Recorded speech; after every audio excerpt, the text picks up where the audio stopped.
Hi,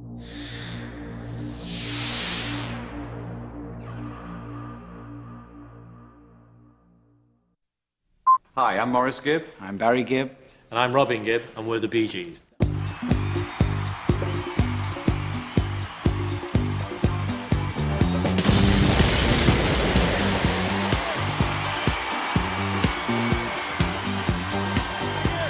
They changed the face of music. One hit after the other. I love the Bee Gees. They're everlasting. Raw flavor. They're creative. Genius. Wonderful. Totally magic. I really like the Bee Gees. Well, the Bee Gees now are icons.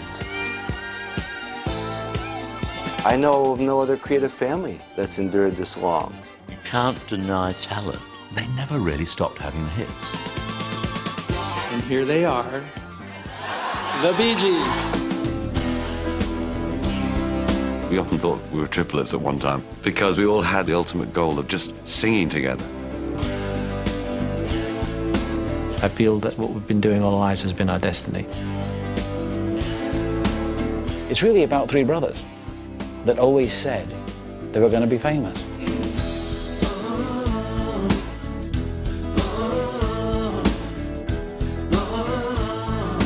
This is just where I came in. The story of the brothers Gibb is a roller coaster ride of triumph and tragedy, setbacks and comebacks. And during a career that has spanned more than 40 years, they've repeatedly shown a unique ability to reinvent their sound and reconnect with audiences around the world.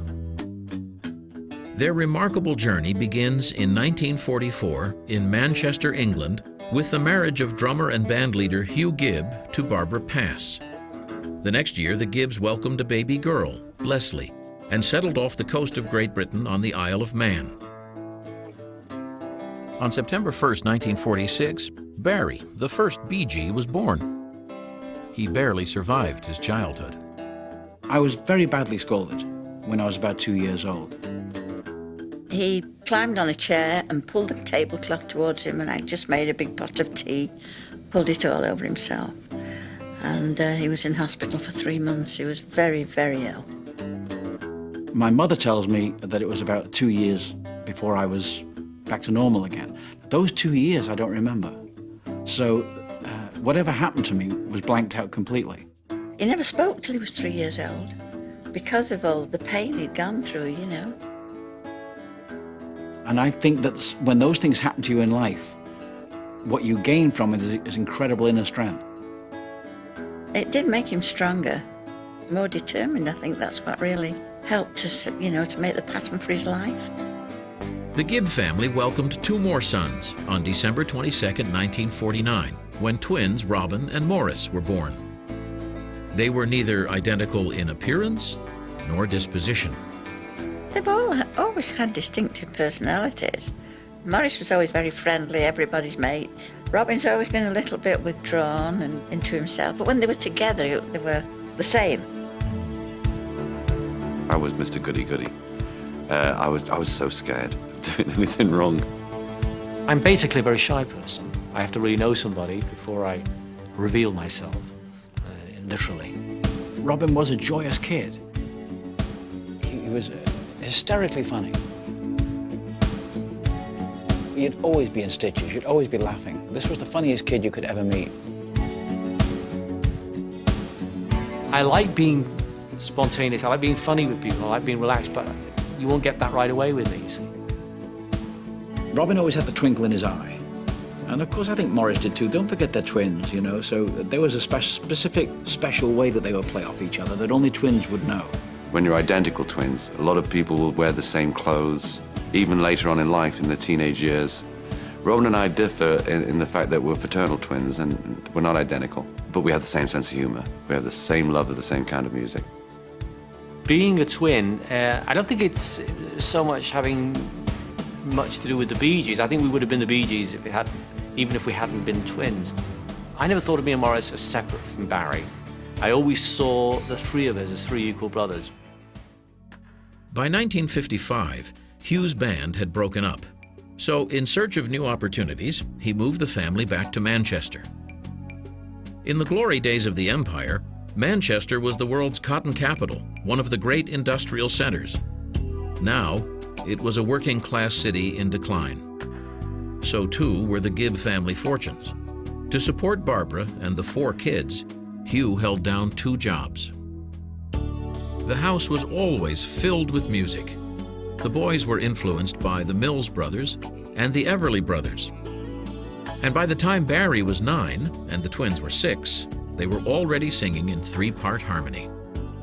There was quite a number of times when my parents and my sister would come in the room and wonder if the radio was on when we were doing that early stuff. Lollipop was one of the songs we used to sing, remember? Lollipop, lollipop, lolly, lolly, lolly, lollipop, lollipop, lolly, lolly, lolly, lollipop, lollipop, lolly, lolly, lolly, lollipop, my lollipop. At the age of 7, I remember very clearly seeing on television a song and dance man. And I remember it hitting me in the head, that's what I'd like to do. And I would just pretend to do that. And it was, I'm looking over a 4-leaf clover. So, so I would do all this stuff and I'd pretend to be the song and dance man.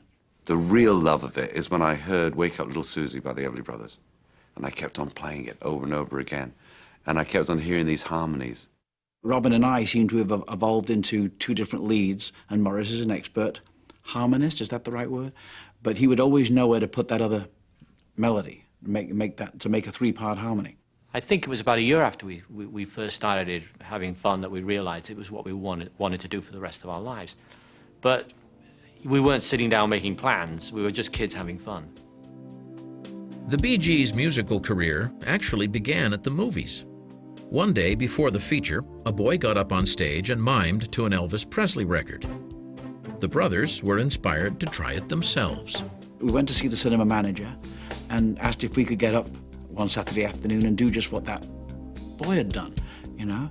And he said, okay. He said, I can't pay you anything. You get paid?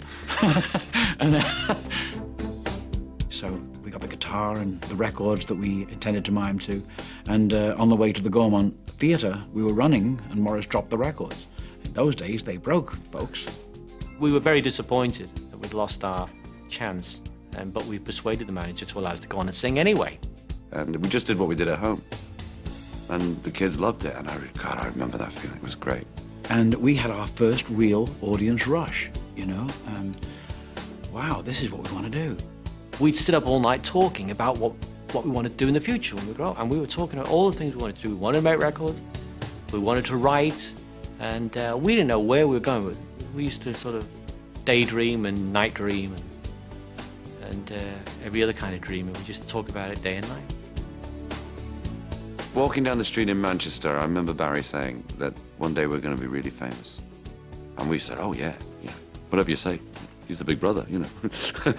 It was like a pact that we made in Manchester, that this is where we were going and nowhere else. That we were not going to detract from this path. We were going to be famous come hell or high water. And after the hell and the high water... As pint-sized rock and rollers, Barry, Robin, and Morris performed frequently at local theaters. To adults in the 1950s, rock and roll was synonymous with trouble. And so were the brothers Gibb. Barry and Robin were terrorists. I mean, nothing stopped in their way. Now when I think back, I feel really bad for my parents. Because if I had been my parents, I would have been pulling my hair out, you know. And my father had little enough as it was. Robin especially was very naughty. He used to light fires all over the place. Oh, yeah. You mean the flame?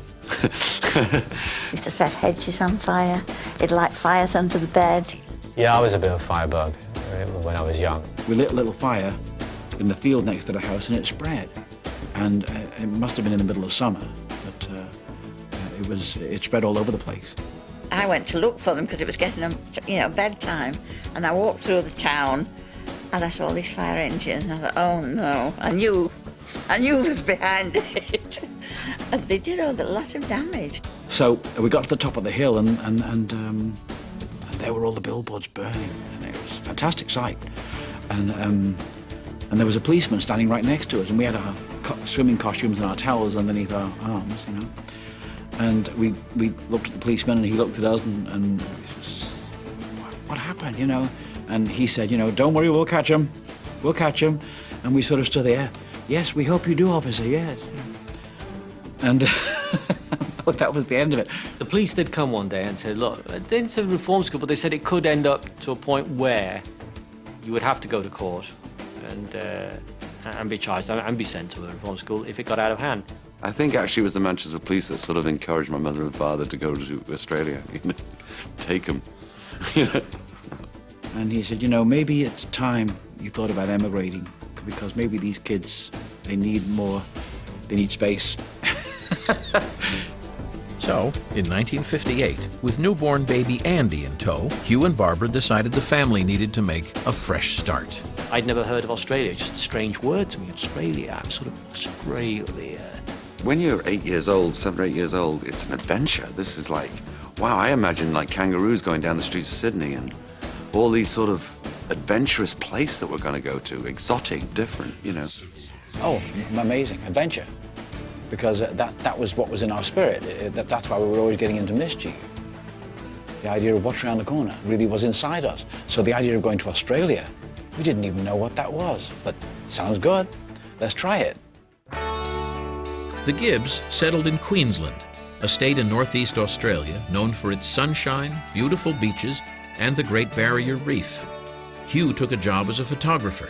He bought an 8mm camera, and the brothers immediately began making home movies. I was filming them. I was always the guy behind the camera, because I've always been the technical one. Barry and Robin, I wouldn't go as far as to say that their videotape players are still flashing 12, but it's... He's gadget man, yeah. Whatever's new, Morris has bought yesterday. You know, he's that type of gadget freak, you know. But you could see it in those days. His fascination with cameras, his fascination with 8mm filming. So in our very early home movies, the reason you see so much of Robin and me is because Morris is doing the filming. We'd film home movies of fights and things, and people like hostage taking, or, you know, people blowing up the tower, you know. We used to just come up with some daft stuff. The humour that we have is a very British sense of humour. And it's really been, and always has been, strongly influenced by Peter Sellers, Spike Milligan, and Harry Seacombe. They made up The Goons, which was a BBC radio show when we were growing up. And it was totally left field. They would come out with lines like, right, men, are you ready? We leave at dawn tonight. You know, and it'd be very quick and very sort of weird sort of sense of humour. It was a very dry English sense of humour. And we got into that big time. We loved it. No, it's always been there, and they always make you laugh. They bounce off one another. Just little things that can make it sound hilarious. In Australia, the brothers continued their quest for fame. To achieve that goal, they would sing just about anywhere. We always looked for the best toilets in town. So we've worked in some of the best toilets, let me tell you. We'd go and sing in there because of the echo. And there's a great one I remember in Pitt Street, Sydney. No, it was in the park, and it was a great echo, really long, and I mean, we sang these harmonies. They sounded like records. The brothers took their act to a local speedway, where they sang between races. The crowd showed their appreciation by throwing coins. Bill Gates, a local disc jockey, was impressed and persuaded Hugh and Barbara to let him promote the boys. As the initials BG were everywhere, Bill Gates, Barbara Gibb, Barry Gibb, Brothers Gibb, it was suggested that the trio be called the Bee Gees. Soon, the boys were heard regularly on Gates' radio show. In the summer of 1960, the Bee Gees got their next big break. The Bee Gees, Barry A., the leader of the group, come here. Barry Gibb and your young brothers. Now, come on, who are you? Which is which? You're twins, eh? I'm Robin. Robin? Morris. And Morris. Now, you all sing together, eh? That's right. And your brother Barry plays. Now, come on up here. This was the first of what would be many TV appearances over the next few years. I'll speed along and sing along, this time is passing by. I'll drift along and breathe along, just like a butterfly. Cause as long as I'm living, I'll always be giving you my love. The Bee Bee Gees played county fairs and clubs where they honed their craft as performers. With the act still in its formative stages, show business veteran Hugh became their manager. My father, bless him, has been unbelievable in our lives. He has been the main instigator of everything that we learned about the stage. Oh, my old man's a dustman. He wears a dustman's hat. He wears cloth-lined trousers and he lives in a council flat. Even down to little things like when you go on, smile, because if you look like crap and you feel like crap, so will the audience. Smile, they'll smile with you. He taught us professionalism. I said, now hang on, Dad. You're getting past your prime. And I was doing the clothes. We used to make all the little waistcoats. And we cut an old pair of evening shoes up to make BG and gold leather on the little things, you know. Every time I think of Mum, I just vision her behind the ironing board, ironing the shirts. I've washed and ironed 42 shirts when they were going on tour. Barry wouldn't let me send anything to the laundry. I used to wash them, and I didn't have a washing machine. Did them all by hand, and then ironed all these shirts. So I worked hard.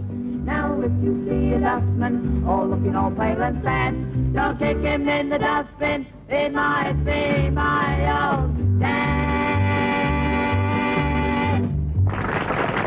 When we first started doing professional stuff, we were kind of like a child act doing the clubs in and around Sydney. You ever see that one at the beginning of Crocodile Dundee? That we worked places like that. So to give you an idea, it was very rough. Working men's clubs and leagues clubs and stuff, where they had slot machines and stuff. You had to have a kind of act that would be entertaining to them. But we always had to put humour into the act, you know. For years, actually, Robin was the comedian in the club act, and I was the straight man, and Barry was the older brother. It was like a mixture of the Smothers Brothers, I guess, a little bit of both. But we did that because the mums and dads loved it. That's what you worked in front of. We didn't work in front of teenagers until we were teenagers. So Morris would have a tie that would go up, you know, and sort of a tie with an erection, if you will. Or if you won't, you know. But he would do that during the show, and he would do it in the middle of a song, and it'd be fantastic, you know, because you'd be singing a dramatic song and the tie would suddenly start to come up, you know. And I think the audience loved that stuff, you know, because it's the last thing they expect in the world. So unexpected humour is the best. In 1963, their dream of becoming stars took a giant leap forward. They signed a record contract. What made the Bee Gees unique at this young age was that they weren't just singers. They also wrote songs, and their very first release was a Barry Gibb original. Kiss me once, oh yeah, baby. Kiss me twice, oh yeah, crazy. Kiss me 3 times, the 3 kisses of love, oh yeah. Morning, We released quite a few of our own songs and couldn't get a hit. We tried singing a couple of other people's songs, and we still didn't get a hit. So we thought, well, we'll just go back to singing our own songs because, you know, if we have flops, at least there are flops. tell me that you really care. Run your fingers through my hair. Kiss me once, kiss me twice, and I'm in paradise. Kiss me once, oh yeah. We'd look at each other and say, we've just made that other step that we prayed that we might be able to do, you know? We've just done our first television show, we've just made our first record. We still haven't had our first hit, but we'd made those steps. We were on our way somewhere, you know? We were always on our way somewhere.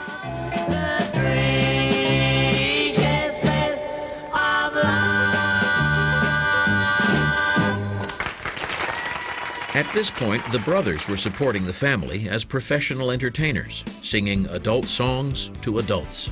But their music and their ambitions were instantly transformed in 1964 when Australia, like the rest of the world, was invaded by the British. When the Beatles came to Sydney, the magic was unbelievable.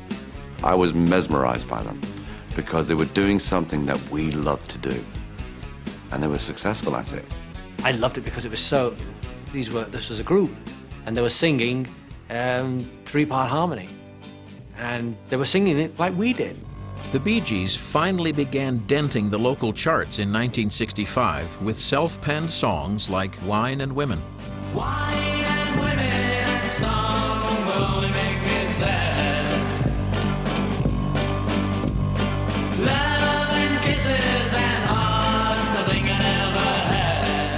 put out a record called Wine and Women, which was literally our first top 20 record. And we gave $200 to some childhood friends, a couple of young girls, and we told them, you know, go into Sydney and buy as many of Wine and Women as you can buy. And the next week we were number 19 on the charts. So we thought, oh, this is how it works, you know. We've been buying our own records ever since, you know.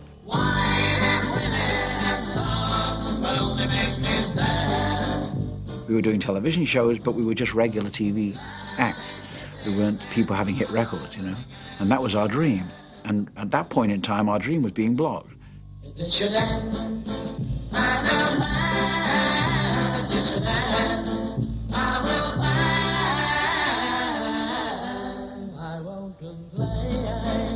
I was totally convinced that the right thing for us to do was to leave Australia. We knew if we were going to make it big internationally, we had to leave Australia and go to London. Righto, chaps, let's have a check. Blacks? Check. Check. Righto, right. RPM, Morris. Okay. Right. Just before leaving the country, the Bee Gees recorded one last song, Spicks and Specks. Where is the sun that shone on my head? The sun in my life, it is dead, it is dead. We're going back to England. We're going to break through in England. And that was a far bigger battle than we could have imagined. Where are the girls I left far behind? We just had blind faith. The Spicks and the Specks. There was a feeling inside us that once people had heard us and knew what we were about, they like us. So they wanted to go home. So they couldn't really remember a lot about England, but they wanted to go back. We didn't want to go. We never wanted to go back. But we had to go. So my husband sent tapes to Brian Epstein. He sent tapes to Harry Lewis and Herbert Wilcox, people, London management, all these people, and left it at that. Where are the girls? In January 1967, the entire Gibb family boarded a ship that would take them back home to England. While at sea, they received unexpected news. Well, we were on the Indian Ocean when we heard Spicks and Specks had gone to #1, which was very exciting. Just blew us away. And we're a week out now, you know, and we're thinking, oh, great. You know, the only people who knew it were the rest of the Australians on board the ship, you know, going, hey, great, nice one, you got a #1. So, of course, then they landed in England with a #1 record in Australia. Didn't mean a thing.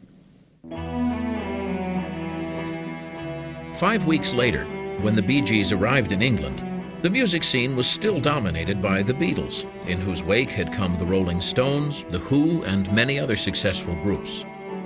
The Bee Gees were determined to be the next big thing. But their optimism was immediately challenged by a random encounter with another group. There were these 4 guys standing on the dock. It was nighttime and it was thick fog. And these 4 guys were dressed exactly as the Beatles were dressed in Help. They said they were a group, a failed group, and said, groups are out, it's over. And they said, you know, go back. And we'd go back where? It took us 5 weeks to get here, you know. Once again, it's like the resilience thing. It didn't matter what came our way. It was just another obstacle. Get out of the way. We're going to make it. We're going to be famous. Before leaving Australia, the Bee Gees had mailed demo tapes to prospective record companies, agents, and managers in London. Nobody was interested, except for Robert Stigwood, who at the time was partnered with the Beatles manager Brian Epstein. Stigwood liked what he heard and summoned them to an audition. My gut instinct told me that they would be sensational because you can't deny talent. And the talent was so obvious. We go to the Savile Theatre in London, and downstairs there's like a lounge room and bar and stuff that they have in the theatres, and we set up down there. Robert came in his coat, looking a bit like Oscar Wilde, you know. I've always felt to this day he was a little the worse for wear when he came down. But I'm being kind, Robert. They claim I fell asleep, which is rubbish. He came in with his assistants and sat down and said, OK, you know, sing, show me what you do. And we did our club act. From even a Peter, Paul and Mary section we do. We didn't know how you know, we were getting across to him. And then he was sing that we did about 4 or 5 songs. And he had 2 people next to him, and then he got up and he nodded to them, and they all walked out. And that was it. They came home and they were really heartbroken. They said it was just a waste of time. They got home about 5 o'clock in the afternoon. At 8:30, the phone rang and it was Robert. He said, bring them in tomorrow to sign the contracts. Just as quick as that, you know, and they didn't think he'd even heard them. Stigwood had heard them and immediately signed the brothers to a 5-year contract. The link between Bob Stigwood and the Bee Gees was very close, and the relationship was just like that of Brian Epstein and the Beatles. For Bob Stigwood, the Bee Gees were his boys, and it was like a family almost. And the thing is, Robert loved them and he believed in them. Sometimes a bit of a complex relationship, but it certainly worked. He opened up the world to the Bee Gees very, very quickly, and I don't think at that particular time anyone else could have done that job. And what's happening to us today is because of what he did then. Robert Stigwood sat there and said, you're going to do it, and I'm going to make sure you do it. And he never, ever made a negative comment about whether it might or might not work. This is where we're going, and that's it. In the event of something happening to me, there is something I would like you all to see. I was preparing to make their first album. I took them into a demo studio. And he said, can you, while you're here, it was one of the last nights, he says, would you just write one more song for me that you really believe in, you know? And in those days, we used to write a song in 15 minutes, you know? They weren't necessarily good, but we wrote really fast. And we went out and sat on the steps because we had to get away from everybody else to do it. There was a power breakdown. So the 3 lads sat on the stairs in the dark. In the area where the cage is, where the elevator goes down and there's steps on either side, we just sat on the steps and Barry was playing his guitar. We were in pitch darkness. And so we were sitting, and the echo was fantastic, better than any of those toilets. And you had the whole echo of the elevator shaft and everything, so it sounded great. I keep straining my ears to hear a sound. And the vision that came to us was the idea of being in a mine with no light, and how would that feel? Or have they given up and all gone home to bed, thinking those who once existed must be dead? Have you seen my wife, Mr. Jones? Do you know what it's like on the outside? Don't go talking too loud, you'll cause a landslide, Mr. Jones.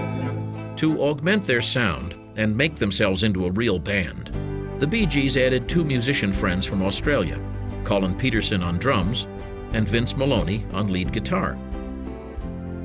The new group recorded their first single, and Stigwood mounted a bold publicity campaign, declaring them the most significant new musical talent of 1967. Whoa. Talking about us? You know, we were like, whoa, and Barry goes, oh my God, that's something to live up to. This is how Stigwood wanted to launch the Bee Gees. And he didn't want to do it half-heartedly. He knew that he wanted to make an impact. And the only way about doing it is actually throwing down the gauntlet. And they were compared with the Beatles right from the word go, which really was a compliment. It was definitely the pressure we needed to inspire us. A lot of people would be overwhelmed by this kind of thing, but with us, that's what we wanted. When New York mining disaster appeared in the spring of 1967, it really cut through almost everything else on the radio like just a beacon through a fog, because it was a strong narrative, mood-building song. Have you seen my wife, Mr. Jones? It made people realize that there were some really good new storytellers in popular music. Don't go talking too loud, you'll cause a landslide, Mr. Jones. In less than 6 months, the Bee Gees had gone from unknowns at the Southampton docks to having top 20 hits on both sides of the Atlantic. They were instantly plunged into the hurricane of first fame. But at that point, just as our heads were about to explode, Robert sat us down and said, "Now I want you to listen to me. You haven't made it. You've got a hit record. Don't get it all out of proportion. When you've had 5 hit records, I'll say to you, you've made it." A key element of their success was the emotional depth of their sound. The Bee Gees had always been fans of soul music. Recognizing this, Stigwood arranged a meeting with a legendary soul artist. He introduced me to Otis Redding, and we sat in the suite, and we chatted for a while, and Robert said, I want you to write a song for Otis Redding. And I said, well, we'll certainly try, we'd be delighted, because we were huge fans. Robert went out that night, and he said, I'm leaving you alone tonight. When I come back, I want to hear an Otis Redding song. I said, oh, thanks, Robert, But what does it bring? I was young enough and ambitious enough that, of course, I'll do it right away, To Love Somebody was born that night. You don't know what it's like.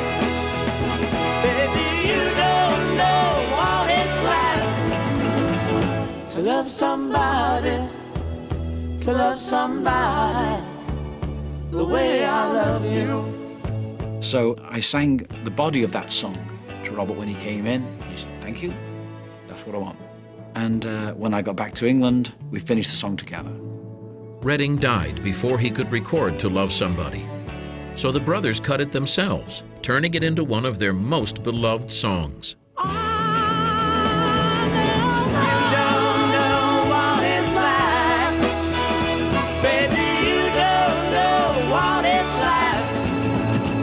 To love somebody, to love somebody, the way I love you. No, no, no, no, no. You don't know what it's like. You don't know. Just before moving to England, Barry had married his Australian sweetheart, Maureen. But pop stardom changed everything, and they quickly drifted apart. I was one of those people who couldn't wait to get married. And that was me. I had to be loved, or I had to have a companion. We were in the studio morning, noon, and night. We were promoting full belt before we had a hit record. And so I hardly saw Maureen, and she hardly saw me. So within a year, the whole thing just fell apart, For Morris, those early heady days were one long holiday. He quickly fell into the swinging London scene, and before long, he was welcomed into the most exclusive circles of rock royalty.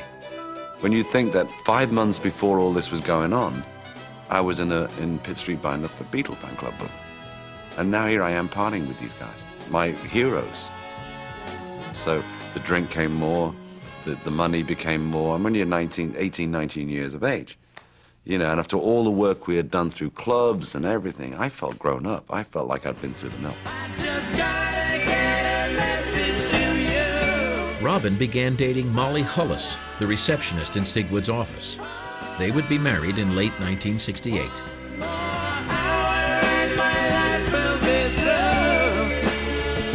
But not before Robin faced the most traumatic event of his life. Hither Green, less than 24 hours after the horror of the Caravel crash. On November 5th, Robin and his girlfriend Molly were returning to London by train. Suddenly, the train came off the tracks. 49 people were killed, 78 seriously injured. There were just 2 of us in the compartment, and we ended up upside down, hearing people screaming. I got out of the window and walked along the side, and sort of bodies everywhere. We were waiting for Robin to join us, and I stood up in the room and I said, I think something's happened to Robin. I pulled people out of the wreckage. Yeah, I mean, it was amazing that when you're in a situation like that, you don't know your own strength. And I was bruised afterwards a lot from lifting people up. They were twice my weight. We found out where they were, where all the people were taken, at Hither Green Hospital, and we drove straight there. And there amongst it all was poor little Robin and Molly sort of sitting in a corner like this, The hospital scene was absolutely horrifying, to see those people with the kind of injuries that they had. It was literally like being in World War II. I I think that it probably took things like the train disaster to bring out the pathos in Robin. It's been there ever since. Feel I'm going back to Massachusetts. Something's telling me I must go home. I think once Massachusetts became a #1 record in England, our first #1 record, that was something.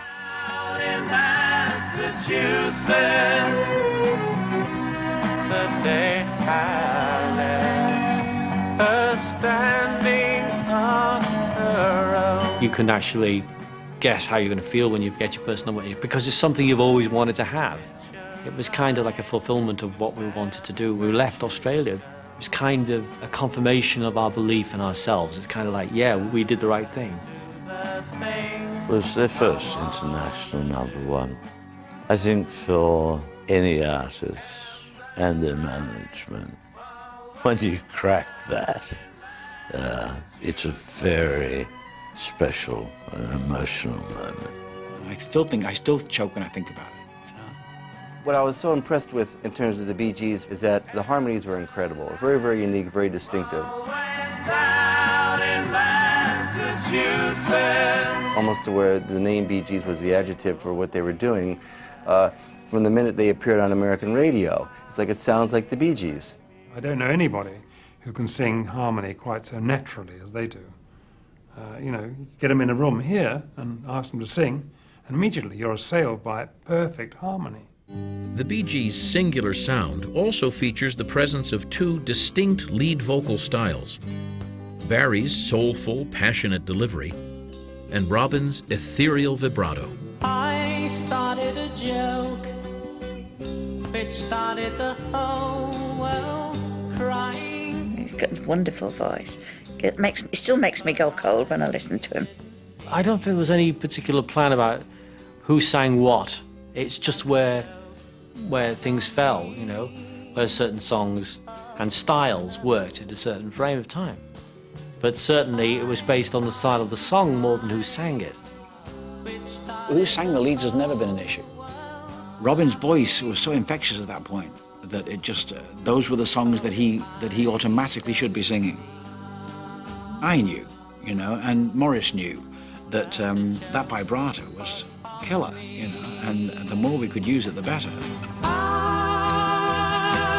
looked at the skies, running my hands over my eyes. It was a vulnerable instrument in a very forceful way. It could communicate a vulnerability but a lot of personal intensity at the same time. Because he had no competition whatsoever in pop music, there was no other voice like his. What could have seemed like a weakness became an incredible strength in the band.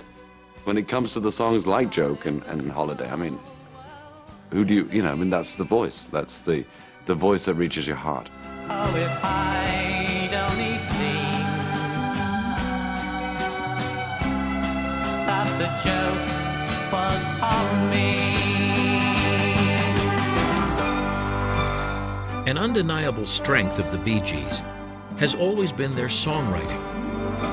Like John Lennon and Paul McCartney, the brothers, sometimes working separately, sometimes together, were quickly proving to be prolific composers. Every time they would write something, they would play it to me, that I would analyze very carefully with them. And there were no holes barred at all, just an open debate, which I would normally win. I think there's an affinity between the Bee Gees and the Beatles, particularly with their early material, in the linking of very good hooks, very good melodies, which stick in the mind. And that in itself is an extraordinarily difficult thing to do.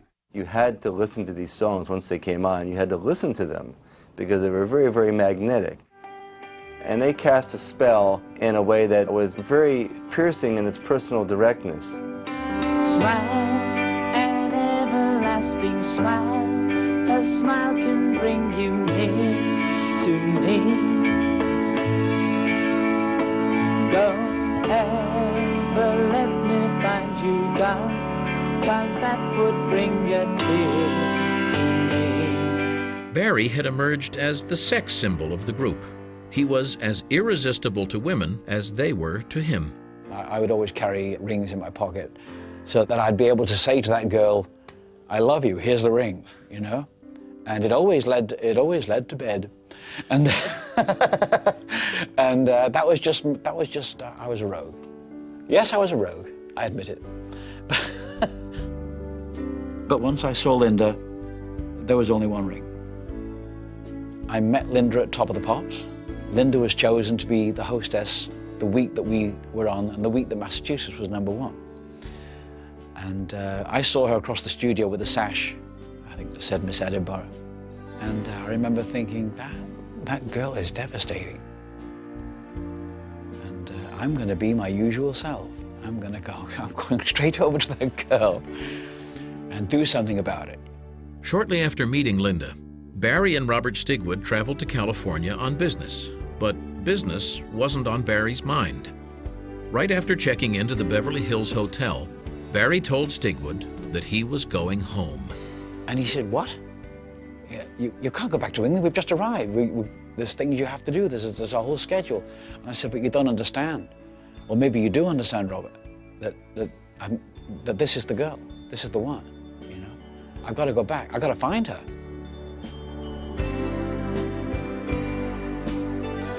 I can vouch for the fact that love at first sight happens, and most certainly happened to me. Ooh, you're a holiday. Barry wasn't the only Bee Gee falling in love.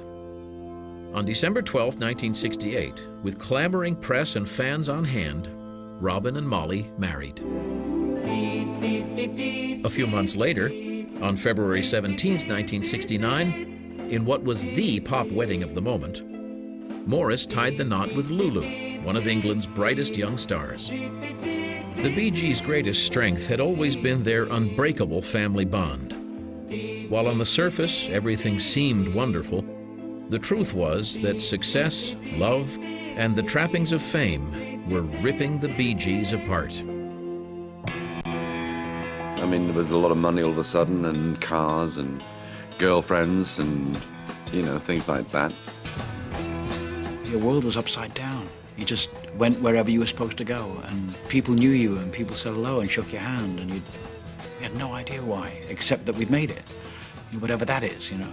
So our relationship with each other changed a bit, because we were not just kids living together, we've been kids living together with each other right up until the time we arrived, and even after we arrived in England. Now we were becoming men, and we were having thoughts about what men do on their own rather than as a unit. It's very difficult being successful in the rock and roll business. It's damn sight more difficult to stay successful because the pressures are so great.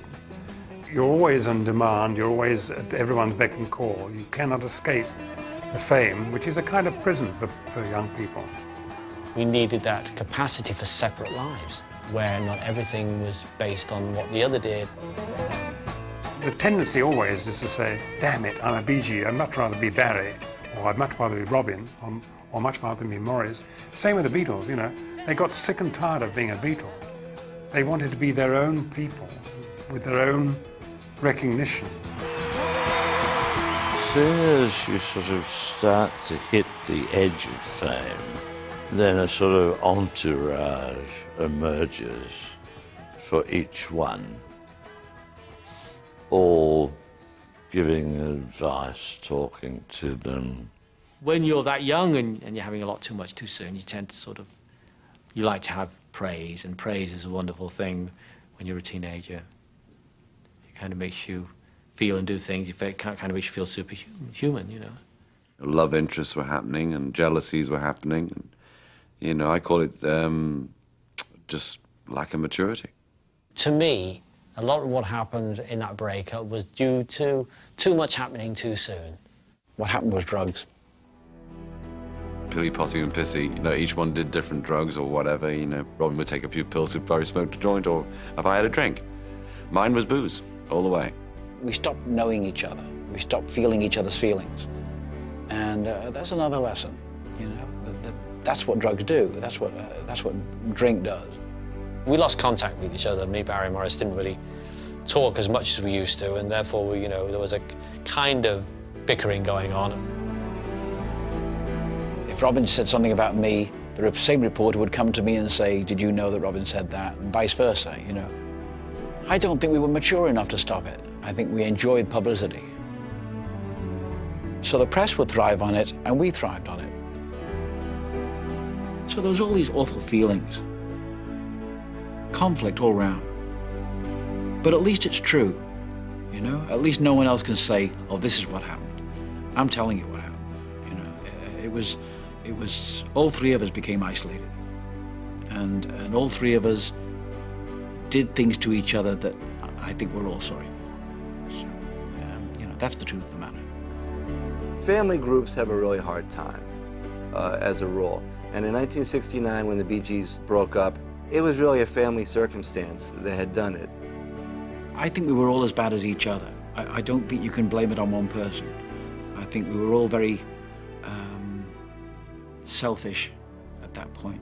There's always been two very forceful personalities in the Bee Gees, and that's Barry Gibb and Robin. Poor old Morris was in the middle. He didn't know what was going on. Yes, it's the story of my life, really. Morris found himself on both sides of the escalating battle, torn between the conflicting ambitions of Barry and Robin. And Robin, believing Stigwood was giving Barry more attention, became resentful. With the group about to release their fourth album, the atmosphere surrounding the brothers had become charged with suspicion and distrust. What really happened is 1st of May, the record was coming out, and everybody sort of went for 1st of May as being the A-side, and Barry was singing the lead on that. And on the other side, there was Lamplight, which Robin was singing the lead. And so Robert chose 1st of May, and thinking he was biased towards Barry, Robin said, that's it, I've had it, because he thought it was done on purpose. A lot of things had gone down at that time, and we needed time apart to think about them. And that was one of those moments that we had to realize we've got to be apart for a while. But not that we wanted to, but it just had to be. Robin quit the group and started work on a solo album. He and Molly became isolated from the family. Disturbed by his erratic behavior, Hugh and Barbara tried to make 19-year-old Robin a ward of the court. It was kind of a whole strange episode of our lives, that particular. It didn't make sense to me. It doesn't make sense now, but it happened. And it was kind of a weird feeling all the time it was happening. Robin's very first solo single, Saved by the Bell, rose to #2 on the British charts. Barry and Morris, continuing as the Bee Gees, made Don't Forget to Remember, which also went to #2.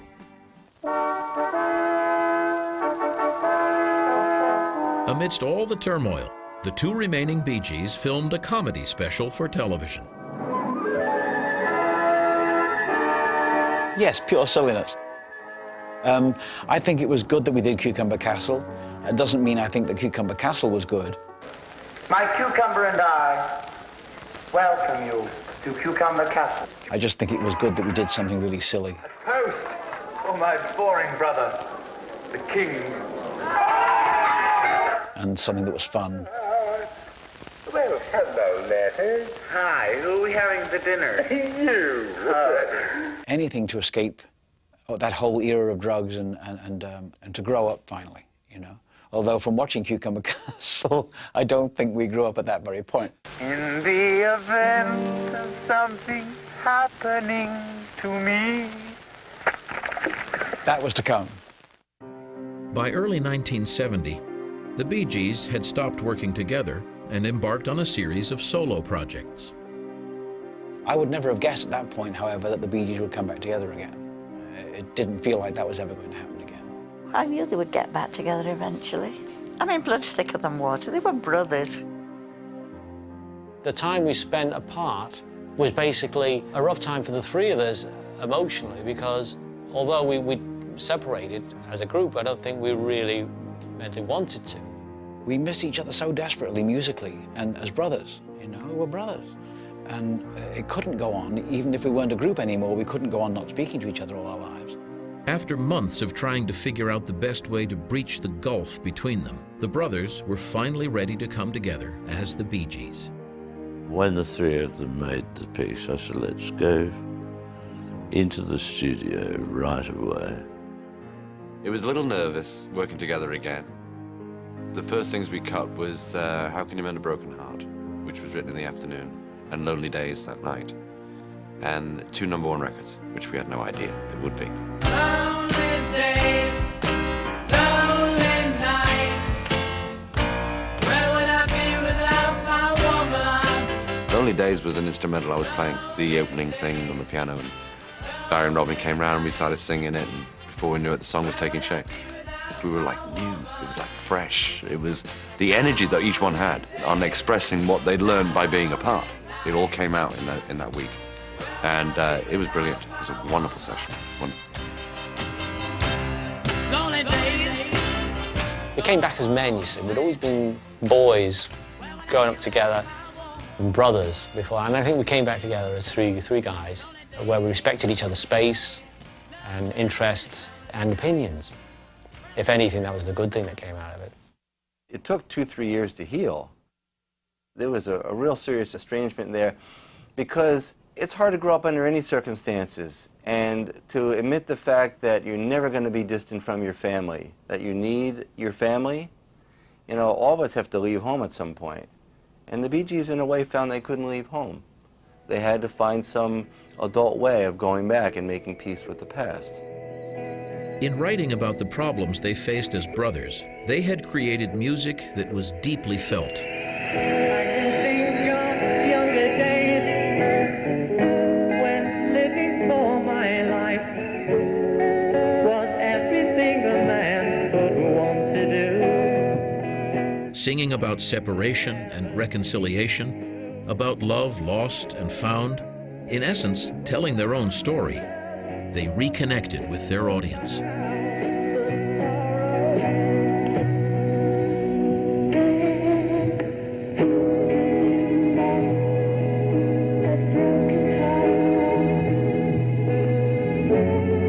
How can you stop the rain from falling down? How can you stop the sun from shining? What makes the world go round? I don't think people expected them to come back, either to reform or to come back with music that was so confident.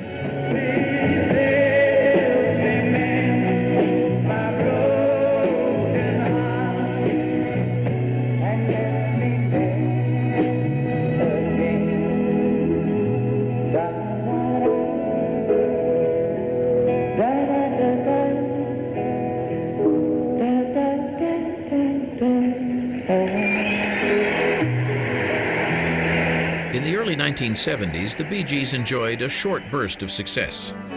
Someone has hurt you and torn you apart.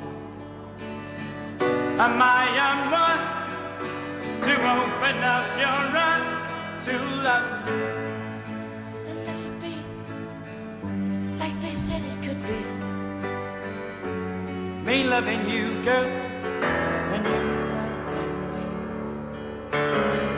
Am I unwise to open up your eyes to love you?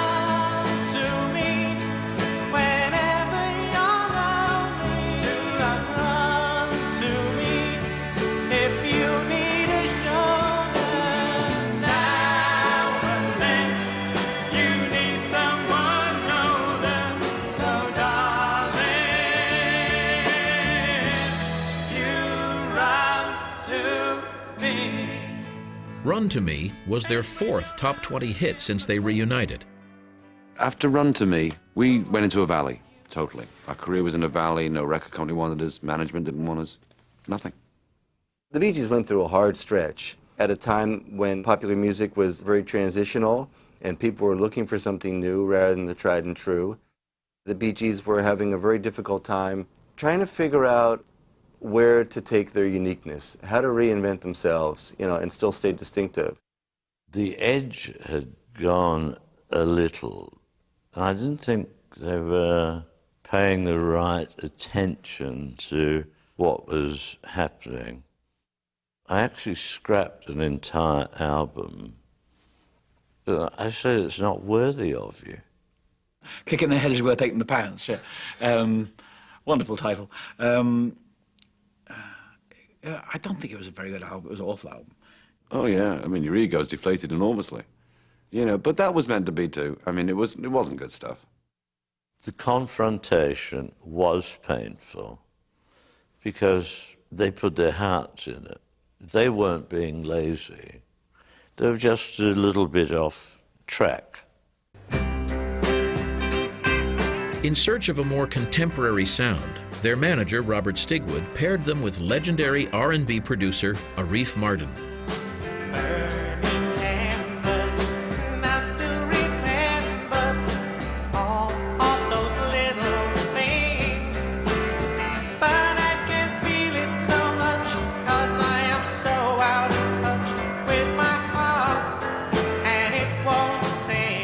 Released in 1974, the Mr. Natural album did not crack the top 100.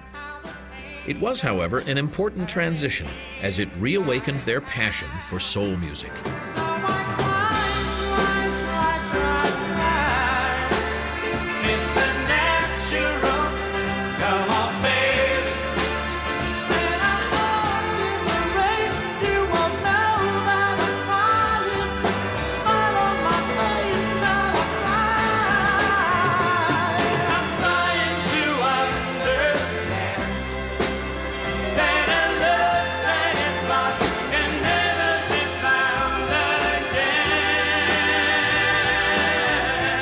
During this difficult period, Barry and Robin became fathers for the first time. But Morris's marriage to Lulu was crumbling.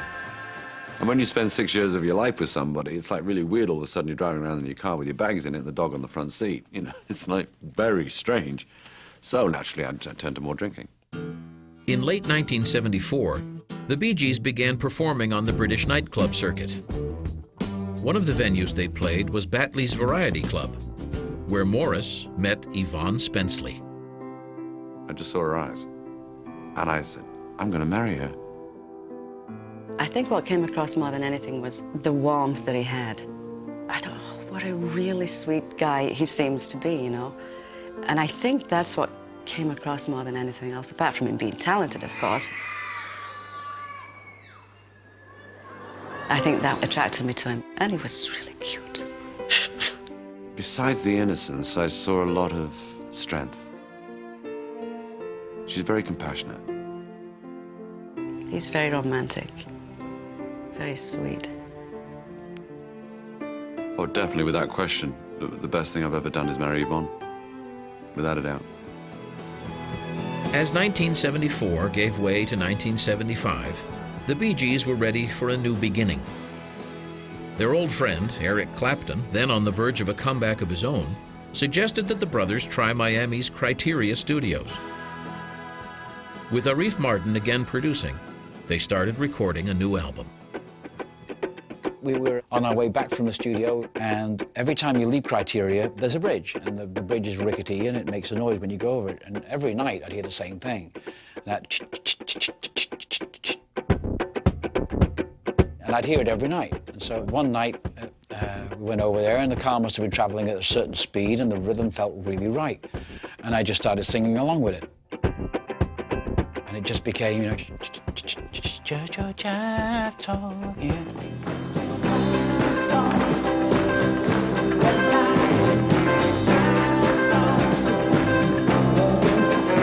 I don't know where the term jive talking came from. That just sort of popped into my head. As is what usually happens if I have an idea for a song. It's not something I ask for, it just comes. And this was something, and I thought, wait, I got to sing this to Morris and Robin when I get home.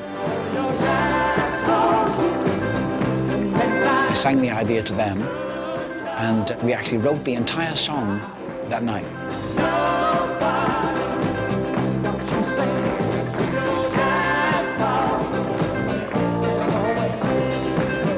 Well, we played it to Arif, and he went, do you know what jive talking means?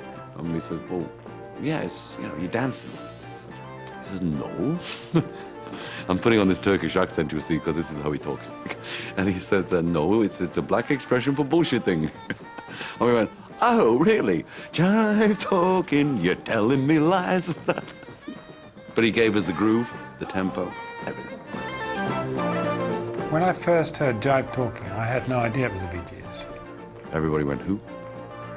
The Bee Gees, Broken Heart Bee Gees? Are you kidding? And that changed our whole career. With Jive Talkin', the Bee Gees had scored their first #1 record in 4 years. Nights on Broadway, the second hit single from the main Course album, introduced a key ingredient to the Bee Gees' new sound.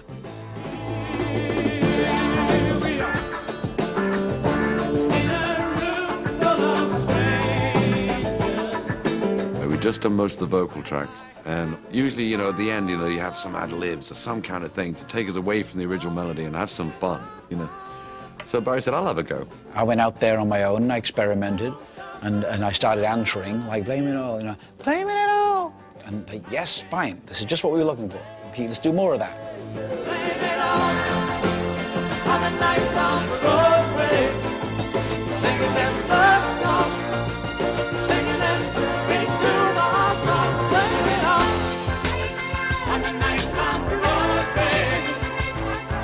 It was a discovery. We've discovered another element of the group that we can use and use well if we really think about it, you know. It doesn't have to be something. I was thinking, my God, where is this coming from? I can do this. And my whole life I didn't know I could do this. So at that point, because we were so excited about this, we started writing songs for this voice.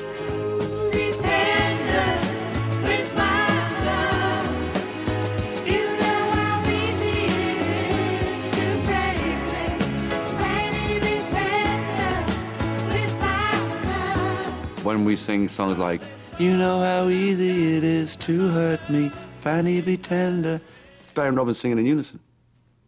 But it sounds like one guy, a bit more Robin, but a bit more Barry, are you sure? Which one is it? But it's a sound of the two. Then the three of us go into harmony on the Fanny be tender. So that blend has been used quite a lot. And it's when we do the harmonies, we bank them underneath with doubles and falsettos on top, so you get the full richness of the harmony.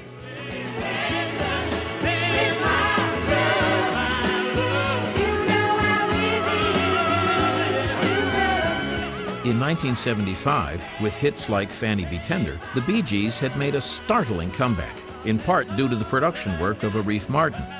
So the brothers were distressed to learn that, for contractual reasons, they would have to make the next album without him. But Martin told the Gibbs not to worry. They could do it on their own, and he was right.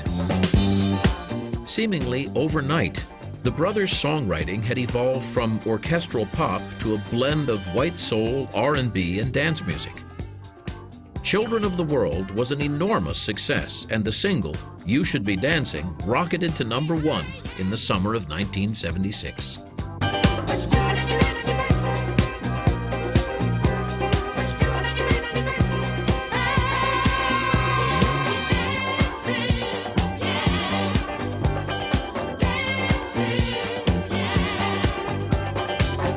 Determined not to let the momentum slip away, the Bee Gees immediately began writing material for their new album. After a month of hard work, the brothers' creative flow was interrupted by a call from Robert Stigwood. He needed music for a little film he was producing. We were getting songs ready for our new studio album, which would be the follow-up to Children of the World, and it was imperative that we got that right instead of just, you know, stopping now and doing a few songs for a movie. Unless, of course, we knew it was going to be a huge film, which was no guarantee, of course. You know, he told us about this guy who works in a paint shop on the other side of the bridge in Brooklyn, you know, and he blows his wages every Saturday night at a club and wins a dance competition. We thought, nice one, Rob. Those songs were actually written before the film was even mentioned to us. How Deep Is Your Love, If I Can't Have You, Night Fever, Staying Alive, More Than a Woman, all written before we'd seen the film. And they played me some of the songs that they'd written for Saturday Night Fever. And I couldn't believe that they'd done this. I mean, the stuff was so good. It was fantastic. I thought it was written by somebody else. And I didn't tell them that.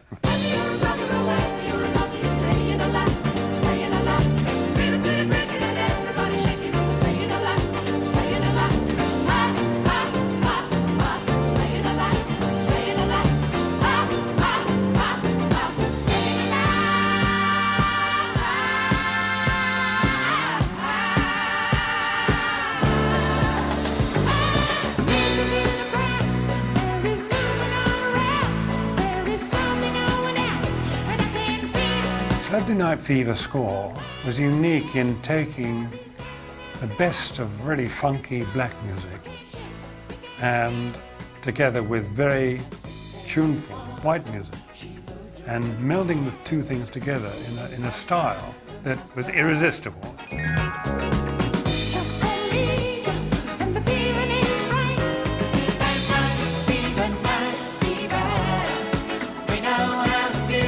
You know, even old men like me would get on the floor and move because you just couldn't stop it. Saturday Night Fever was released in December of 1977. Unexpectedly, Stigwood's Little Movie became a cultural phenomenon.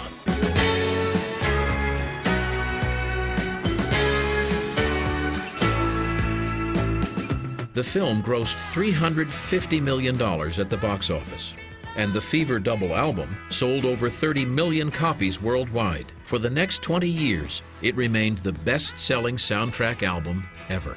But with Saturday Night Fever, they became one of the biggest groups on the planet, but also people who really set a social agenda in terms of style, making very urban music that had a broad social appeal. To have that kind of success was very rare, and again, we knew it was something that probably only the Beatles had experienced. Yeah, it's a bigger hurricane this time. Sustained winds of 180 mile an hour. You can't answer your own phone. People are climbing over your walls, and so it's different this time. It's far more chaotic.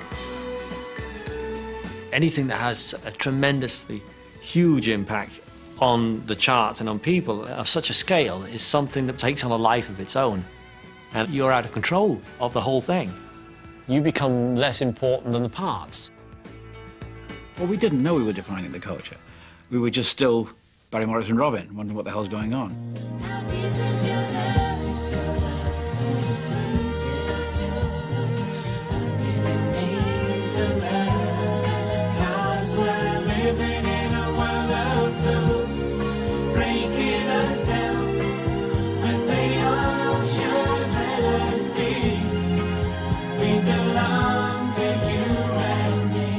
And I think How Deep Is Your Love was one of those songs that you saw. You actually you got a vision from it. It wasn't something you just listened to and said, oh, that's a good song or whatever. It was more than that.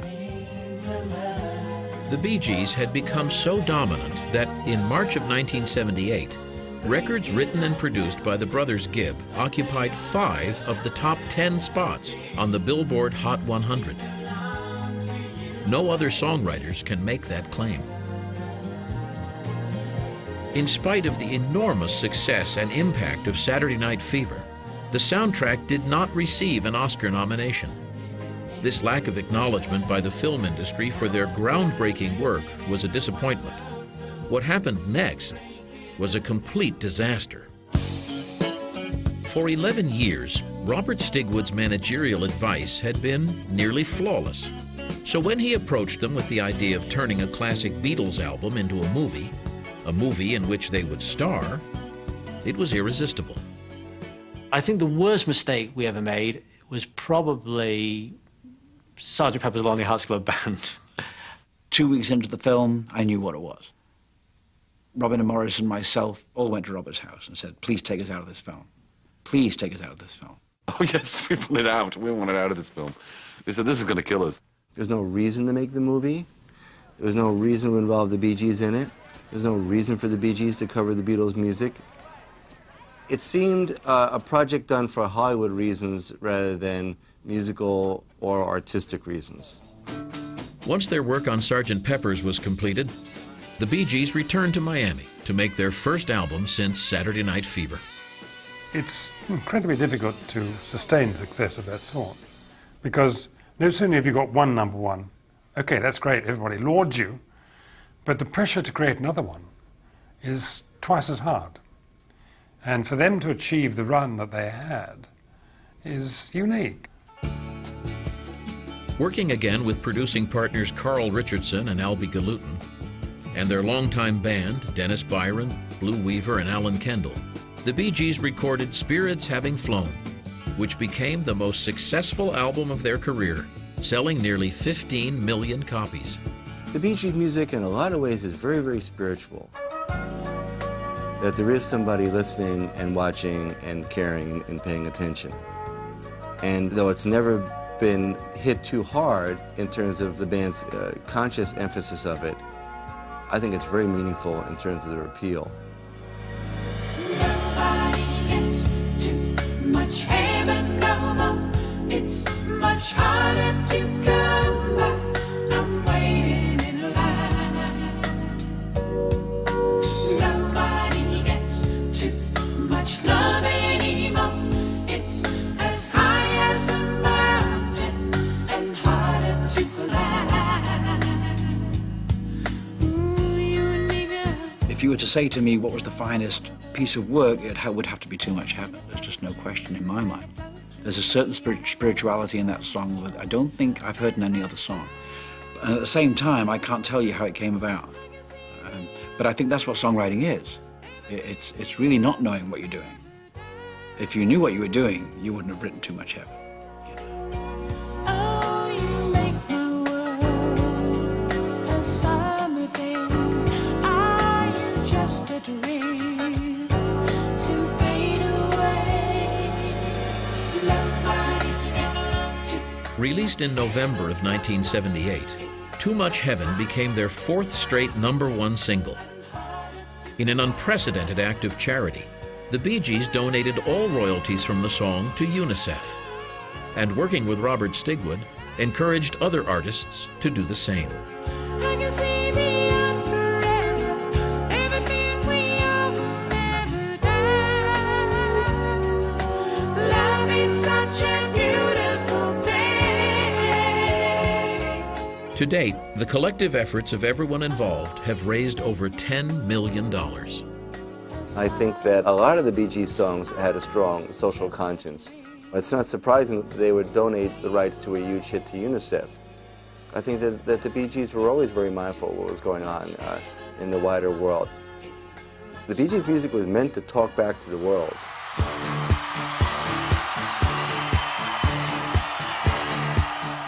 Tragedy, right out of the chute, was just an absolute mammoth hit around the planet. And the record itself, artistically, it's a superb record. And it's a spooky, interesting record, too.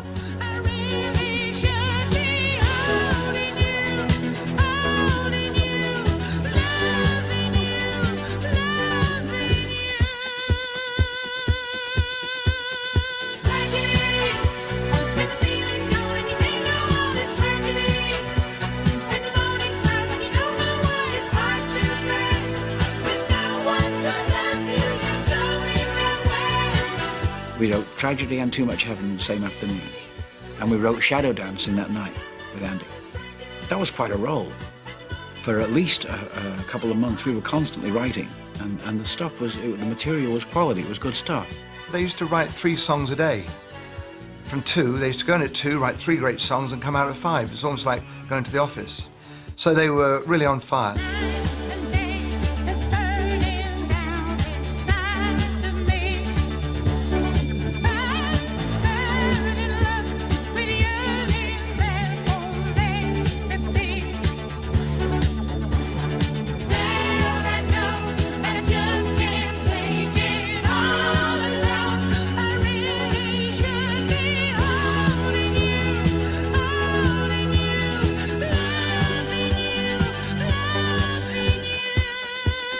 Tragedy went to #1, as did the follow-up, Love You Inside and Out. The Bee Gees had now written and produced 6 straight #1 records. No other group has ever accomplished such a feat.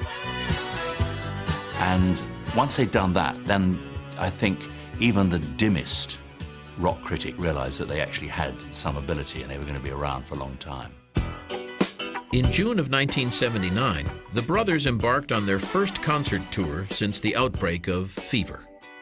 Oh, it was fantastic, the whole experience. Of course, I mean, I don't like things in a mania stage. I like consistent, respectable success because then it's more manageable. But when things when they get to a point like Fever had, it was kind of out of control a bit. I mean, it was absolute craziness.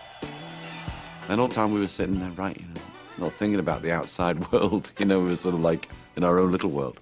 The thing about the Bee Gees that people in the world don't know, which I always find terribly sad, is their terrific humour. So we gotta get a message to you, 2, 3, 4, to love somebody. But they were always up for a laugh, the boys. Anything, especially when we're on tour. This is boring. I mean, the audience is not exciting as the last one. It works in South Pacific. Anything to ease that kind of monotony. And the humour really got them through a lot of the things, yeah. He's back. Nights on Broadway. No, out. Come on. If they had not been singer-songwriters, they would have been wonderful comedians, the three of them. How did you people get back here? Come on. Come on. Sorry. Excuse me. Move your way. Are you going to pass? I'm sorry, you can't come in here. Get him out of here. You can't come in here. This is a private session. But to go on stage and see the audience, and because I love, that's the only way you can say thank you, really, is by going on stage live. The emotional highlight of the Spirits tour came when Brother Andy joined them on stage.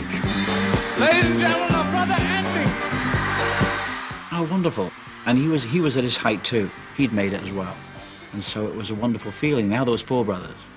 Andy Gibb had always wanted to be a Bee Gee.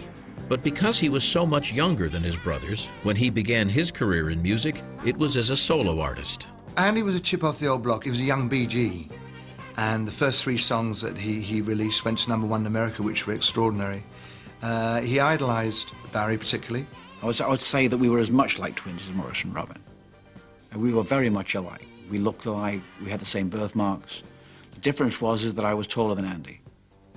But the way we felt and the way we thought was almost identical. In 1977, Barry had taken 19-year-old Andy into the studio and produced a string of enormously popular singles.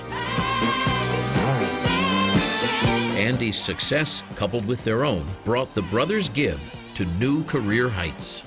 It was the best thing you can hope for. All the brothers, you know, enjoying themselves and being successful and working together.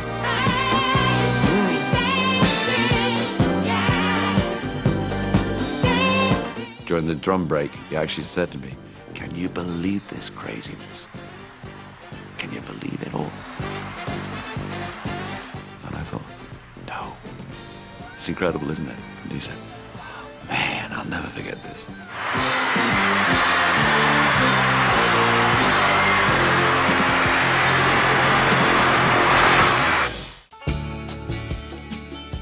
By the summer of 1979, the fruits of their fever labors had brought the Bee Gees 5 Grammys.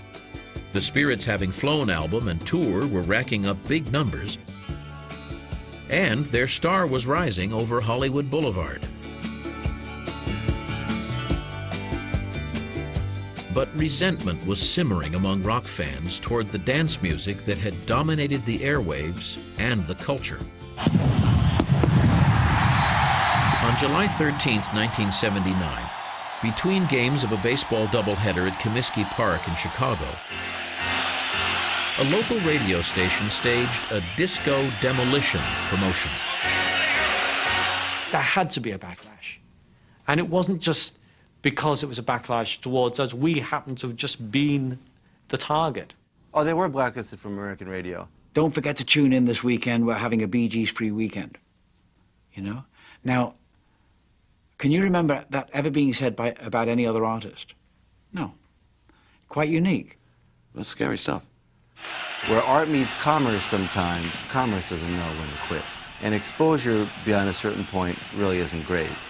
It got to that point, particularly domestically, with the Bee Gees, because in the United States it's such a social laboratory, and we will take on everything. In other countries and other cultures, people pick and choose. We tend to sit down at the table like it's a Viking wedding and stay there until everything's gone.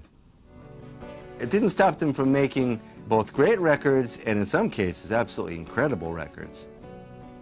But the United States, big a market as it is, as diverse a culture as it is, it needed a rest from the Bee Gees.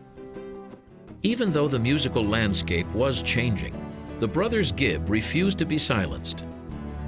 If radio wouldn't play their records, then they would have to find a new voice. And we got nothing to begin to our love. We're climbing a mountain, we go far.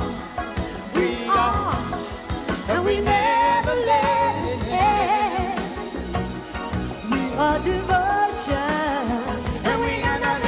Working with one of the greatest female vocalists of the 20th century, Barry and his production team took songs written by the brothers and produced Guilty, which would become one of the most successful albums of Barbra Streisand's career. I don't wanna hear you. And we got nothing, and we got nothing, and we got nothing. Following his Grammy-winning association with Streisand, Barry went on to produce a series of projects that would bring enormous success to other artists. Among them was Dionne Warwick, who had a top 10 hit with the brothers, Heartbreaker. Why do you have to be a heartbreaker when I was being what you want me to be? Sudden, everything I ever wanted has passed me by. We've always valued ourselves, again, not just as artists, but as songwriters also. And it was just as important for us to have an artist singing one of our songs and being on the radio as it was for ourselves. Working with another pop icon, the brothers crafted a song for Diana Ross, which became a European #1. All you gotta do is get in the middle of a chain reaction. You get a medal when you're lost in action. I wanna get your love already for the sweet sensation, instant radiation. Displaying their versatility, the Bee Gees took an R&B song they had written for Diana Ross and transformed it into a #1 smash for Kenny Rogers and Dolly Parton. Islands in the Stream became one of the biggest-selling singles in country music history. Islands in the stream, that is what we are. No one in between. How can we be wrong? Sail away with me to another world. And we rely on each other, from one lover to another, When Islands in the Stream hit #1, it meant that, along with the 8 Bee Gees chart toppers made with his brothers, Barry had now produced a total of 14 #1 records, more than any other British producer, except for the Beatles' mentor, Sir George Martin. The distinctive sound of the Bee Gees, obviously, is the quality of their song, but also, Barry's high voice has something to do with it too, melding in with whatever singer he's working with, Streisand or whoever it is. That gives a unique sound, and there's no one else who does it. Simple as that. living eyes when under the sun don't cry. The brothers were busily creating hits for other artists, but their own recordings were not as successful. Neither 1981's Living Eyes album, nor Stayin' Alive, the sequel to Saturday Night Fever, produced a top 10 single. There were very turbulent times. 1980 was pretty much a landmark year because that's when my marriage to my first wife ended. And of course it was hard because the children I have from that marriage are very young at the time. And I was always having to be away. I was working. I would prefer them to have been with me, but of course they were going to school in England, and it was a very messy period. After separating from Molly, Robin met artist Dweena Murphy. There was an instant connection. We decided when we first met each other, we just knew that we were going to have a child together. I already had 2 great kids, Spencer and Melissa, and I thought one more would round it off, you know. She just seemed the right person to want to have another child with. He has a lovely kind of poetic way about him. Come again. Use a 10. He's very quiet about his talents and things. He has a little keyboard, and sometimes in the middle of the night, I'll wake up and I'll hear this beautiful sort of little chords playing and then this lovely voice singing. It's like being awakened by angels or something. After 3 years of hit-making, Andy Gibb fell victim to the same pressures and temptations of first fame that had overwhelmed his brothers. I talked to him outside on the balcony, saying, you know, this is really a nice house, Andy. There's a nice car out there, that Porsche. Really nice. You're not going to keep all this, you know. He said, what do you mean? I said, you do what you're doing, this stuff will vanish. All this stuff will go. Your career will go out the window, everything. And he says, I know. I know what I have to do. But Andy couldn't be helped. Neither at this point in time could Morris, who was still not dealing with his drinking problem. He did, however, find joy in fatherhood. He's always been real good with the kids. Even when he drank, he was there for the birth of both of them. It's a miracle that no one can really ever get over when you see this. When you see your own flesh and blood, you know, coming to life. And then you give it that first squeeze of life and he starts wriggling and crying and wow, and I washed him down and he's my little boy. Now he's 24 and he still likes to sit on my lap. He's a very good father, Morris. He's got 2 nice kids. They're all grown up now, of course. They all put the families first before anything.